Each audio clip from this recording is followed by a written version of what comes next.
Assalamualaikum warahmatullahi wabarakatuh. Kembali lagi bersama kami, Saksi Misteri. Di video kali ini saya akan menceritakan sebuah kisah misteri tentang pesugihan.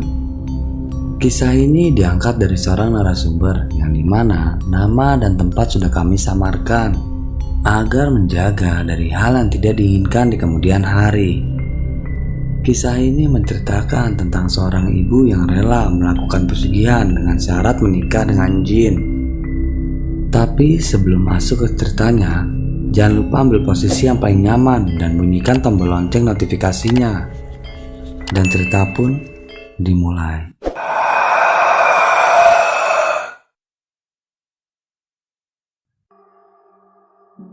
Kehidupan rumah tanggaku pada awalnya sangat bahagia. Suamiku Tikno, seorang pria yang sangat bertanggung jawab. Ia juga ayah yang baik dan sangat menyayangi ketiga anaknya. Suatu hari kami harus pindah dari Jawa Timur ke Palembang. Maklum saja, ketika itu Mas Tikno dimutasi ke kantor cabang perusahaan tempat ia bekerja. Semula kami berharap akan mendapatkan kehidupan yang lebih bahagia di tempat baru ini. Namun justru di kota Palembang inilah kepahitan itu bermula. Ya, tragedi itu bermula dari vonis kanker otak terhadap anak ketiga kami yang bernama Dedi Putra Pratikno. Yang ketika itu Dedi baru berumur 3,5 tahun. Kenyataan itu sungguh memukul batinku dan juga batin suamiku. Sejak si bungsu divonis mengidap kanker otak, kulihat Mas Tikno sering melamun seorang diri. Memang dibanding kedua anak yang lain, Mas Tikno jauh lebih menyayangi si bungsu. Sebab sejak saat bayi, si bungsu memang sering sakit-sakitan, sehingga membutuhkan perhatian ekstra dari kami. Mungkin karena itulah tumbuh kasih sayang yang sangat besar dari kami berdua. Terutama Mas Tikno yang pernah menyebut Dedi sebagai anak yang akan memiliki banyak keajaiban. Sebab ketika aku mengandung Dedi, Mas Tikno sering bermimpi bertemu seorang kakek-kakek bersorban putih, mirip seorang wali yang menitipkan anak kepadanya. Namun mimpi hanyalah mimpi. Kenyataan tetap berbicara lain. Meski biaya pengobatan si kecil ditanggung oleh asuransi kesehatan dari perusahaan tempat Mas Tikno bekerja, namun karena penyakit yang diderita oleh Dedi relatif langka dan sulit disembuhkan, maka usaha kami membawanya berobat ke berbagai rumah sakit ternama di kota Palembang sepertinya hanya sia-sia. Bila sedang datang sakitnya, si kecil Dedi sering jatuh pingsan, dan kami tidak bisa berbuat apa-apa kecuali hanya membawanya ke rumah sakit untuk sekedar mendapatkan penanganan gawat darurat. Kami hampir putus asa menghadapi keadaan si kecil Dedi.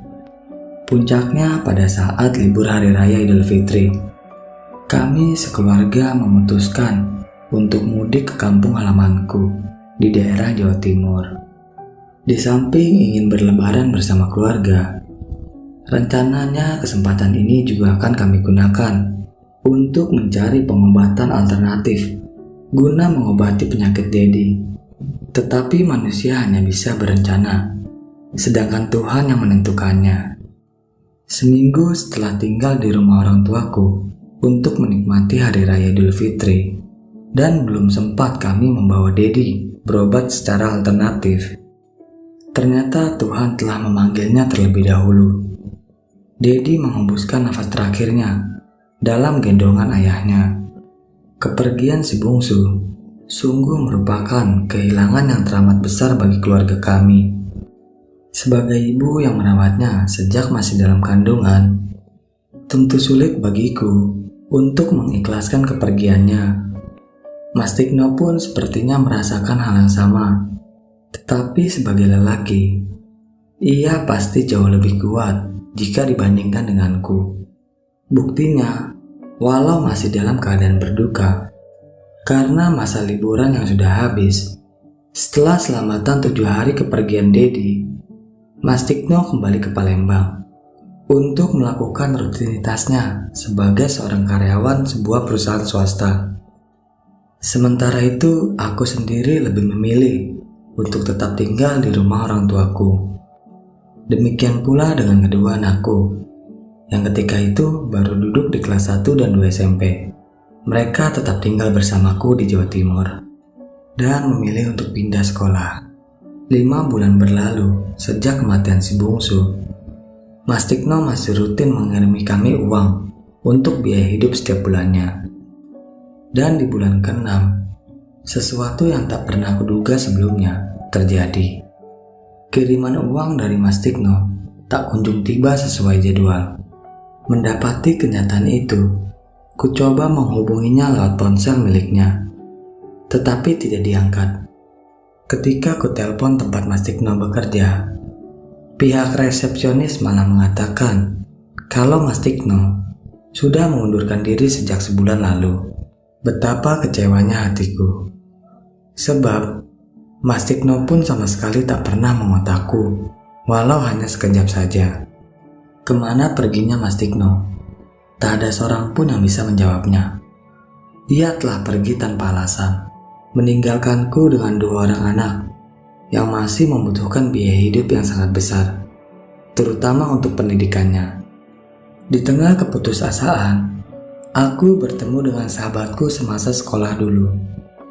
Sebut saja namanya Yuli. Waktu itu aku sangat terkejut melihat keadaan Yuli yang sepertinya sudah jadi orang sukses. Ia membawa mobil yang bagus dan sangat mewah. Tak hanya itu, ia juga sudah menyandang gelar haji, dan ia nampak cantik sekali dengan balutan busana muslimah. Bagaimana caranya sampai kehidupan Yuli bisa berubah dengan sedemikian drastis? Padahal aku tahu persis bagaimana asal-usul sahabatku ini. Melihat Yuli yang sudah hidup senang, terus terang saja, aku merasa sangat iri kepadanya. Sahabatku ini seolah-olah bisa membaca pikiranku. Buktinya, seminggu setelah bertemu dengannya, ia mengundangku datang ke rumahnya. Ketika aku sampai di rumahnya, kekagumanku padanya semakin besar saja. Bagaimana tidak, kulihat rumah Yuli yang megah dan cukup mewah menurut ukuranku. "Kemana suamimu, Yul?" tanyaku ketika itu, saat melihat suasana rumahnya yang sepi. Yuli pun tersenyum sambil menyuguhkan cemilan di hadapanku. Ia mengatakan bahwa ia sudah menjanda 5 tahun. Mendengar jawabannya, aku merasa sedikit tak enak hati. Namun Yuli sepertinya tidak merisaukan pertanyaanku barusan. Setelah itu, Yuli pun bertanya tentang keadaan rumah tanggaku.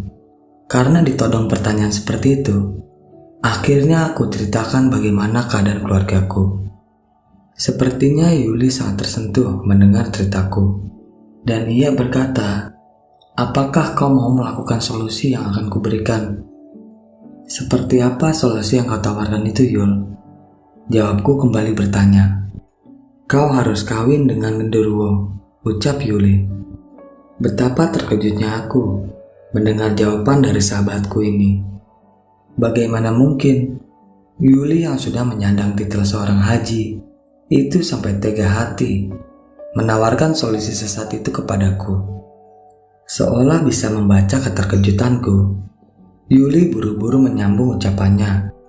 "Kau jangan terburu-buru berpikiran negatif. Kau pasti menyangka ini semacam pesugihan, bukan?" "Sama sekali tidak. Menurutku ini halal. Kau akan dinikahkan dengan makhluk genderuwo itu secara Islam. Selama kau menjadi istrinya, genderuwo itu akan menafkahimu secara lahir dan batin.